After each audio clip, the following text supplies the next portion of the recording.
us. We are wearing hat. Nagpalit kami ng ano, ng hat. Hello guys. Meron silang decoration. Dyan pala bilhan ng mga ano, Christmas decoration. I think it's for Sinter. Pupunta kami guys ng Action. Kasi bibili sa husband ng headset. Look guys, it's already autumn. And look at the leaves. Ang ganda.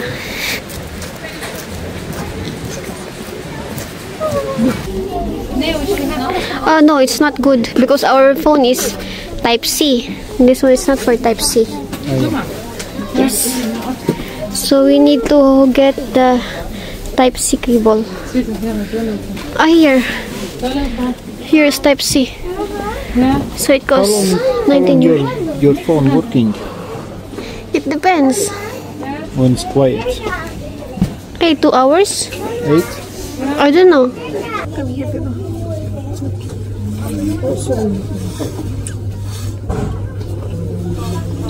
So this is what you were gonna buy?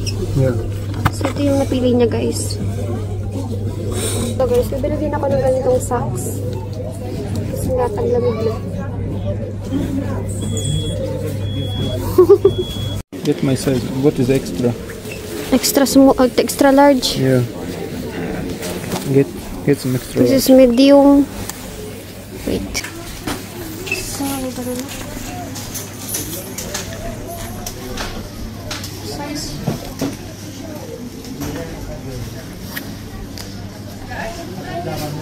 Small. I cannot find large. Maybe this one. Oh, so medium, babe. Nice, no? Or maybe others thing, babe. Or maybe you can try to wear this medium. Try to wear. It's only for bicycle. Yes, because it's cold when you riding, you know. Yeah, this is okay. So guys, we need gloves for him because you know when we are going to work, sometimes we are already traveling like 1 a.m. in the morning and it's very cold. So we're gonna take this. Maybe this is that. What? No, it's a blanket. Yeah, you see, it's a bed sheet and then pillowcase. Yeah. And we will take this. We also can put. Yan guys yung mga binili namin. Ang dami namin guys nabili oh. Sabi niya headset lang yung bibilhin. Tapos ang dami na namin nabili. Grabe guys, ang lamig. Later when it's gonna be a longer time like this. Yeah. And then later when it comes winter, then it's really cold.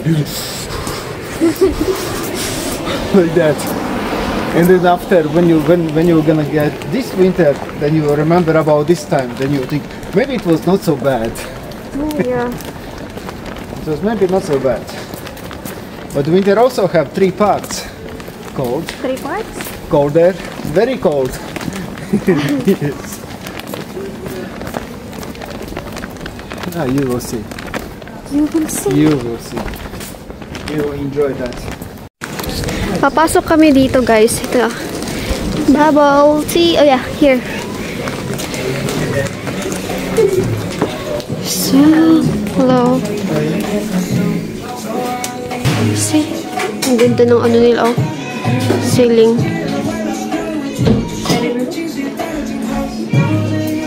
So, yung pinili ko guys is yung brown sugar. We also have like this.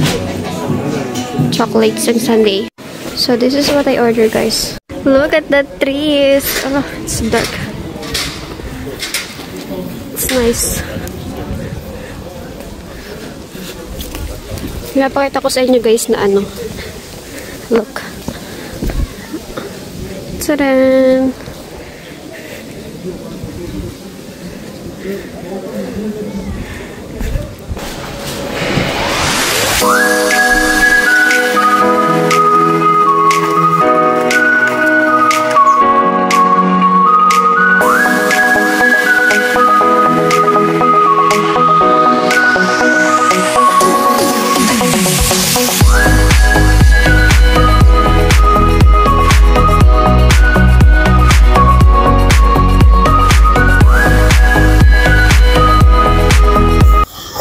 guys, natapos na nga namin ilagay yung mga orange na nalaglag sa sahig. Eh, nagka-problema nga sa loob kasi nga nagkainitan sila. Hindi naman sila nagka-pisikalan. Ano lang, verbal. Kasi nga, yung nagtatrabaho sa loob, sinisisi si husband. Kasalanan daw ni husband, kaya daw nahulog yung mga orange. Actually guys, hindi naman talaga kasalanan ni husband kasi nga, yung orange na yun, hindi naman siya nalaglag nung nagda-drive kami. Nalaglag siya ng pagdating namin, which is nag-unload na siya ng mga fruits. And kasalanan din ng company kasi nga, yung boxes na ipinadeliver nila is hindi straight. So, mapapansin nyo dun guys, paano siya, para siyang matutumba na. So, kunting alalay lang talaga. So, kapag hindi inalalayan, matutumba talaga. And kanina, hindi naman ako pwedeng pumasok sa company kasi bawal. And kanina din, di bawal. Habang inayos namin yung orange, tinutulungan ko din si husband na alalayin yung pallets. Tapos napansin nila na wala akong safety shoes, kaya pinalabas ako. Yung si husband, okay, so you will gonna help me? Because I will gonna let her go and then you will help me. Tapos sabi mo lang guys, oh yes, I will help you.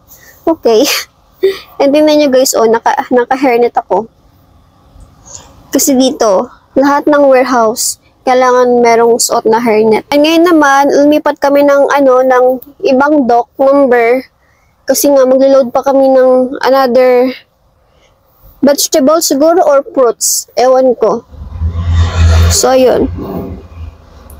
Kahit yung may-ari, kahit yung boss ni husband, hindi si husband yung sinisisi. Kasi alam nila yung company nito is may mga problem talaga. Kaya sabi ng boss ni husband, no worries daw, wag mo na daw hayaan kasi nga, wag mo na daw intindihan kasi nga, sinisisi talaga si husband kanina sa loob. Sigawan na sila.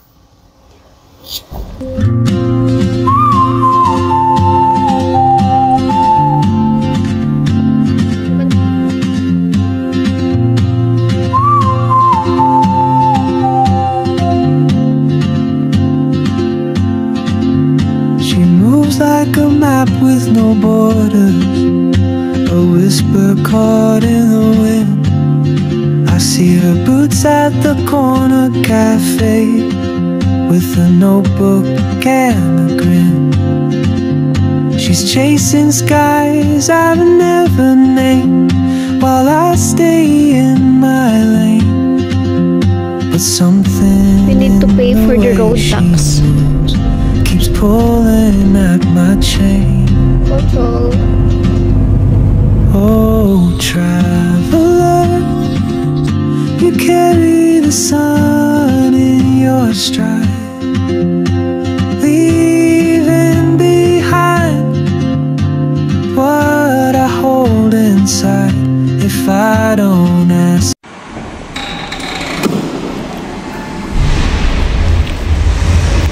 So, yan guys, yung ilo-load namin dito sa trailer. Meron na kami isa. So, 4 yung ilo-load namin dito sa address. So, lahat yan tomato.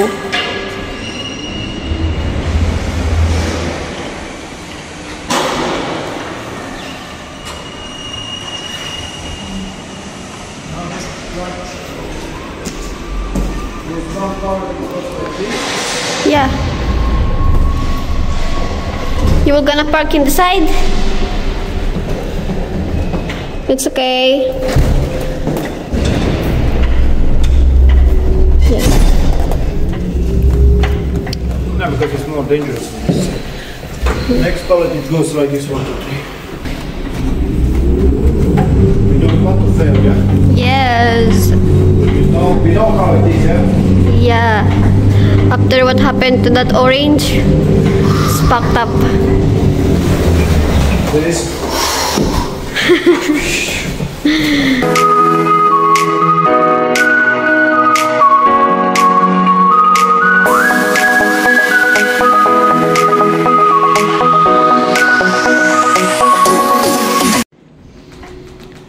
So, yan na lahat.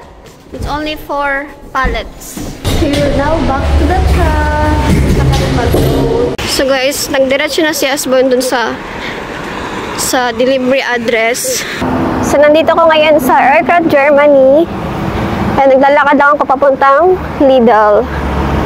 And si husband, I mean, ibinaba lang ako ni husband dito sa sa area na to kasi nga nagdiretso siya sa delivery address. Mga 2 minutes away lang dito.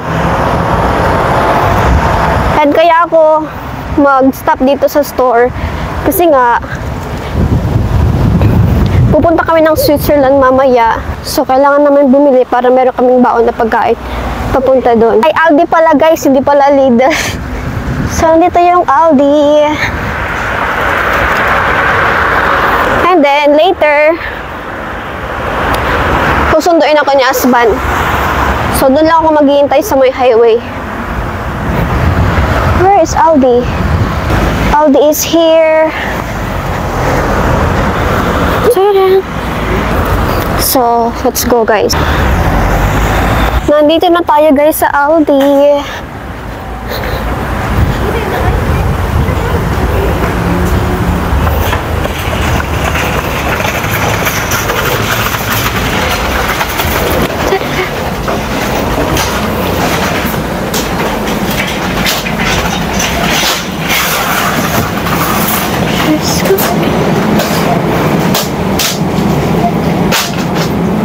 Alam niyo ba guys, dito sa Aldi, Germany, mura yung mga bilihin nila. So, kumuha lang ako guys ng bread. Guys, so uwi na ako. Kaunti lang naman yung binili ko. And nag-message sa akin si husband. Sabi, nag-message daw yung boss namin na maybe na hindi kayo matutuloy sa Switzerland. Pero hindi pa sure. Kasi meron din kasing isang driver na pupunta ng Switzerland. Kanina guys, dyan ako binaba dun sa may tapos yung company sa punta dun sa left side.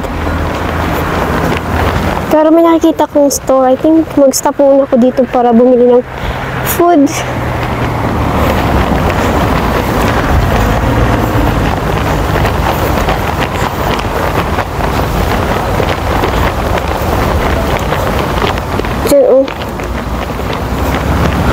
Wala pa lang si husband. Malayo pa si husband. Doon pa siya sa unahan.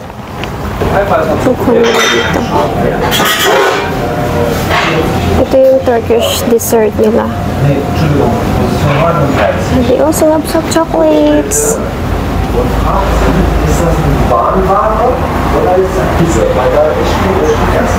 I ordered 2 shawarma.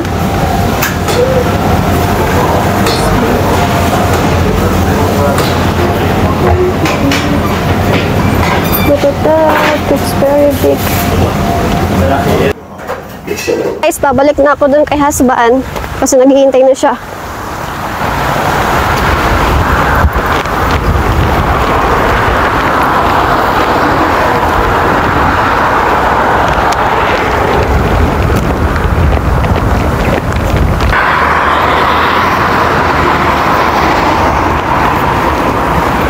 So guys, nag-stop ako dito sa store na to kasi bumili ako ng 2 Coke.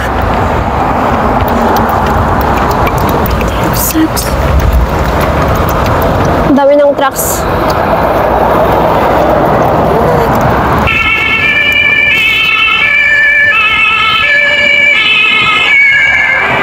Ingay. Alam niyo ba guys, madalas kami dito pumunta sa Erkrath kasi nga, naglo-load kami ng mga water. Dadalhin sa Netherlands. Malapit na ako kay husband. So, ito yung aming truck. Si husband nasa loob pa. Hindi pa siguro siya tapos mag-load. With a notebook and a grin, she's chasing skies I've never named, while I stay in my lane. But something in the way she moves keeps pulling. So guys, meron ng pa-flowers sister. Kasi nga, pumunta kami ng Albert Heijn and hindi na ako sumama sa loob. Tapos paglabas niya, may dala siyang flowers. Nagulat niya ako kasi hindi ko siya nakita. Ay, pauwi na rin kami. Galing ng work. Name today, I may never get the chance to walk beside your wandering dance.